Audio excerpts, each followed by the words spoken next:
Thiru Jayant Maman Matthew, Executive Editor, Malayala Manorama. Thiru Jacob Matthew, Executive Director and Publisher, Malayala Manorama. Thiru Daris Ahmed, IAS Secretary of Tamil Nadu Government. Thirumigu Lakshmi Subramaniam, Senior Special Correspondent, The Week. Our own prolific Tamil writer, Thiru Perumal Murugan.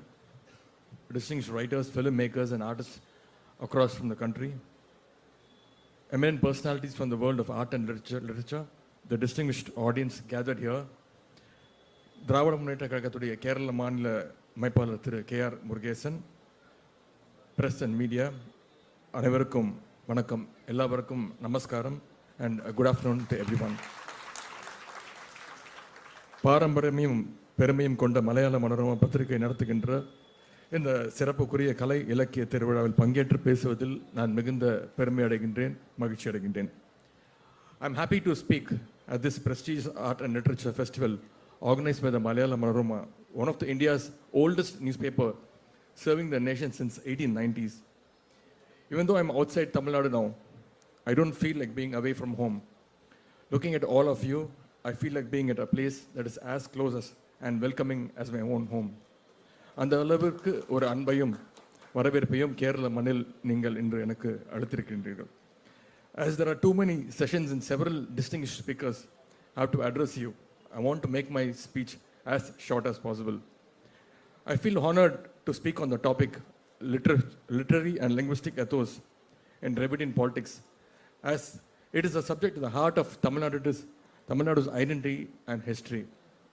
The Dravidian political movement in Tamil Nadu, known for its strong linguistic and cultural pride, has held long the literature and language as its foundation pillars. This fusion of literary, linguistic and political ethos created a powerful identity that profoundly shaped Tamil Nadu's social and political landscape. The cultural, political and linguistic ties between Tamil Nadu and Kerala go back a long way. When it comes to literature, language and politics, both states have a lot in common. தந்தை பெரியார் அவர்கள் இதே கேரளாவில் 1924 நடைபெற்ற வைக்கம் போராட்டத்தை முன்னின்று நடத்தி வெற்றி பெற்றார்கள். அதேபோல் கேரளாவில் பிறந்த திரு டி.எம். நாயர் அவர்கள் தான் தமிழ்நாட்டில் நீதி கட்சியின் தொடக்க புள்ளியாக இருந்த தென்னிந்திய நல உரிமை சங்கத்தை ஆரம்பித்தாங்க. அது தமிழ்நாட்டில் புதிய அரசியல் எழுச்சியை ஏற்படுத்தியது. Tamil Nadu and Kerala governments conducted multiple events to commemorate and honor the centenary year of the Vaikom protest. Tamil Nadu and Kerala are two of the most progressive states in India. Both have successfully kept fascist and communal forces at bay. Why do the people of Tamil Nadu and Kerala stand so strongly against fascism? It's because of the progressive politics firmly established here. தமிழ்நாட்டில் திராவிட இயக்கம் தோன்றுவதற்கு முன்பு இலக்கியம் என்று சொல்லப்பட்டவை எல்லாம் வெறும் பக்தி இலக்கியங்களும் புராணங்கள் மட்டும்தான். Our leaders invoked Tamil literature to propagate rationalism and promote scientific temper. Leaders like Anna and Kalaignar popularized Tamil literature that was rooted in human life and popular culture, like Tirukkural, Silappadigaram, Purananuru and Dolgapiyam among the people. To understand that ethos, we have to travel back to the early 20th century. The self-respect movement, the forerunner of the Dravidian movement, rose to resist what it saw as cultural and linguistic domination. The Dravidian movement placed Tamil as the core of its identity. Tamil wasn't seen merely as a medium of communication, but as a voice of a community seeking recognition, dignity, and independence from the Hindi imposition. The push to make Hindi the official language during the 1930s and later in the 1960s stimulated the Dravidian movement, as it was perceived as an existential threat to Tamil culture and linguistic identity. The Dravidian movement recognized the potential of literature to serve as both a cultural force and a vehicle of social change. Certainly, Periyar's writings, manifestos and editorials condemned caste-based oppression, male-dominant practices, rigid social structures. He voiced for the self-respect for everybody. Our leaders harnessed literature as a tool to connect with the masses. Perading Anna and Dr. Kalaignar's speeches, infused with literary references, poetry, and wit, made the political philosophy of the Dravidian movement easily understandable to all the masses. Our leaders' work echoed the Dravidian movement's core values of equality, rationalism, and anti-religious beliefs. The impact of this literary and linguistic ethos on social endures today and reflects in Tamil Nadu's language policies, cultural festivals, and educational curricula that preserve the unique Tamil identity. Even today, the pride in Tamil language and literature fuels policies and discussions about the state autonomy and cultural excellence. Earlier, Tamil Nadu's stand of linguistic insubordination had been seen as a divisive by the nationalists of that era.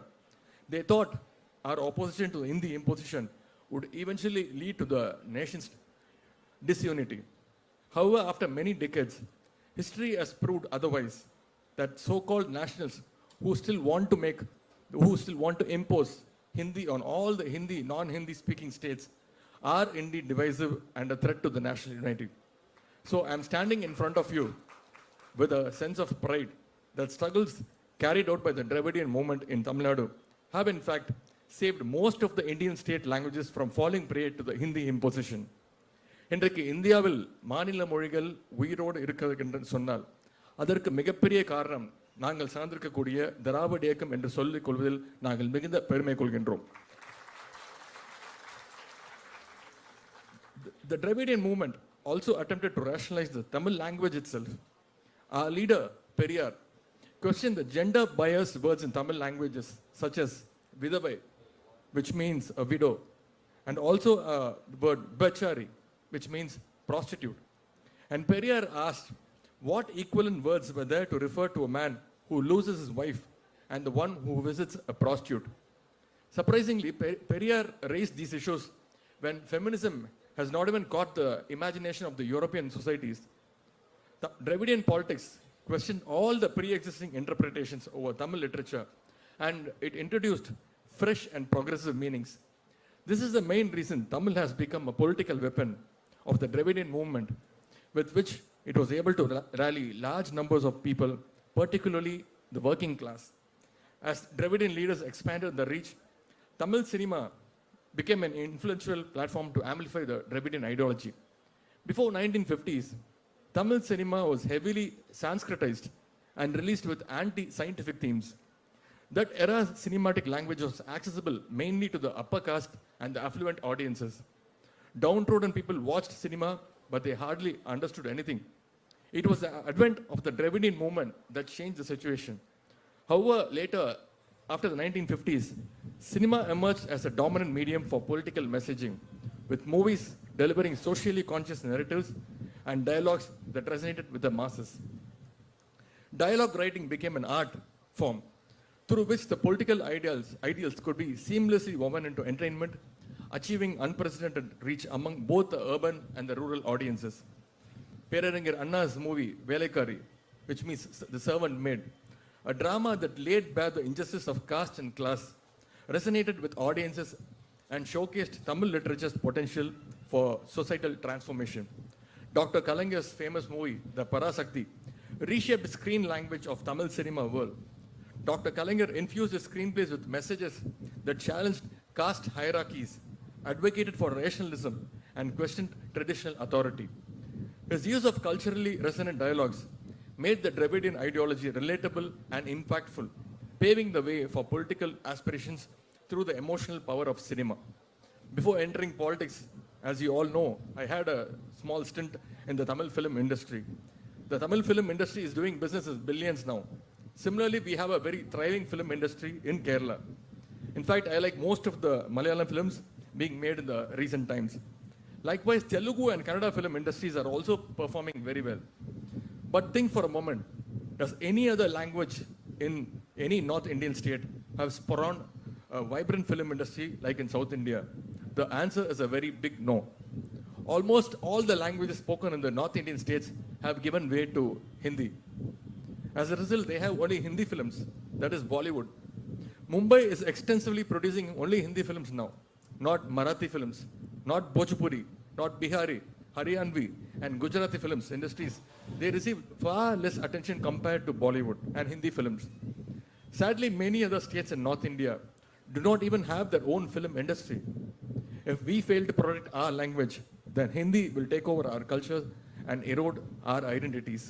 அதனால்தான் திராவிட இயக்கம் ஹிந்தி திணிப்பை எதிர்த்ததே தவிர தனிப்பட்ட முறையில் ஹிந்தி என்கின்ற அந்த மொழி மீது எங்களுக்கு எந்த வெறுப்பும் கிடையாது. Let me present you with a situation in colonial Tamil Nadu a century ago.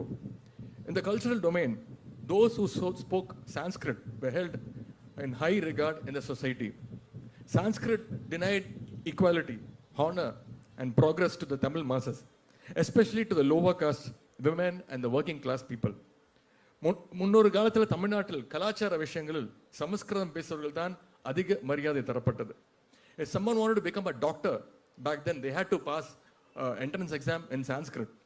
Is there any connection between a medical exam and the language Sanskrit? A huge no.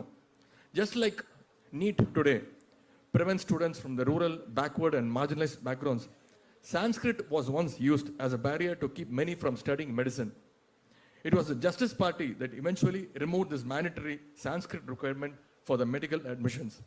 In the 1920s, a Sanskrit professor at a Madras University received a monthly salary of rupees 200, while a professor in a Tamil department earned a salary of rupees 70 per month. I think you people might very well know which community would have benefited out of Sanskrit. A significant aspect of the Dravidian movement was its emphasis on the linguistic purity, or it's called a Tani Tamil Iyakam, a pure Tamil movement, which aimed to eliminate Sanskrit influences from Tamil.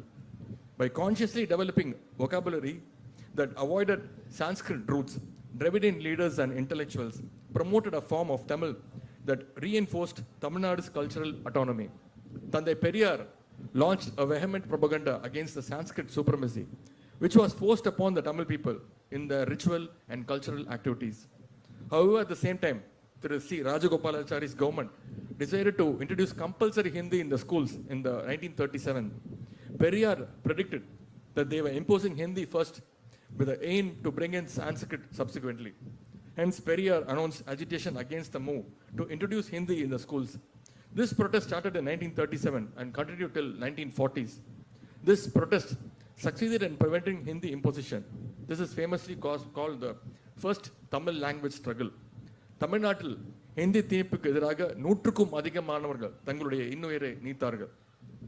அவருடைய தியாகத்தை போற்றும் வகையில் ஒவ்வொரு ஆண்டும் ஜனவரி 26ஆம் தேதி திராவிட முன்னேற்ற கழகத்தின் சார்பாக மொழிப்போர் தியாகிகள் தினம் பொதுக்கூட்டங்கள் ஒவ்வொரு ஆண்டும் நடத்தப்பட்டு வருகின்றன. மொழிப்போர் தியாகிகள் நினைவாக மணிமண்டங்கள் கழக அரசு கட்டியுள்ளது. அதேபோல் அவருடைய குடும்பத்தாருக்கு ஓய்வூதியம் வழங்கப்பட்டு வருகின்றது. தமிழ்நாட்டுடைய முக்கிய சாலைகள் மேம்பாலங்களுக்கு மொழிப்போர் தியாகிகளுடைய பெயரை முத்தமிழ் கலைஞர் அவர்கள் சூட்டியுள்ளார்கள். Even last month, Doordarshan's Tamil Nadu division, DD Tamil, hosted a Hindi month celebration. Our Tamil Nadu governor, Thiru R.N. Ravi, also participated in it. Our party, DMK's student wing, held an agitation before the DD Tamil office in Chennai. Our Dravidian model government's Honorable Chief Minister, Thiru Muthuvel Karunanidhi Stalin, came down heavily on the governor because the governor had the history of evading Dravidian ideologies. The DMK continued to champion the Tamil pride in the face of policies seen as a threat to the Tamil identity, such as the new education policy and initiatives for centralized education standards. These policies, such as the NEET, undermines Tamil Nadu's autonomy, leading Dravidian parties to reinforce the commitment to Tamil pride as both a cultural and political stance. The modern Dravidian ethos continues to invoke figures like Thiruvallur, the legendary Tamil poet, as symbols of the regional pride and cultural depth. However, the fascists steal our poets also by coloring them with saffron. The Dravidian ethos is also reflected in Tamil Nadu's language policies in educating and public life, maintaining a strong focus on Tamil as the state's principal language. All the political parties in Tamil Nadu, except the BJP, need to emphasize the two-language formula introduced by the DMK in order to survive in the Tamil Nadu political landscape. You may remember the Tamil Nadu Governor R.N. Ravi refusing to read the word Tamil Nadu in the state assembly, and instead he used the word Tamilagam. However, our Honorable Chief Minister, he boldly passed a resolution inside the assembly, rejecting what was read by the governor and accepting what was originally written in the speech prepared by the Tamil Nadu government. This sentiment This emotional bond with our language, literary works, will continue forever. The states of Kerala and Tamil Nadu have a deep love towards our culture.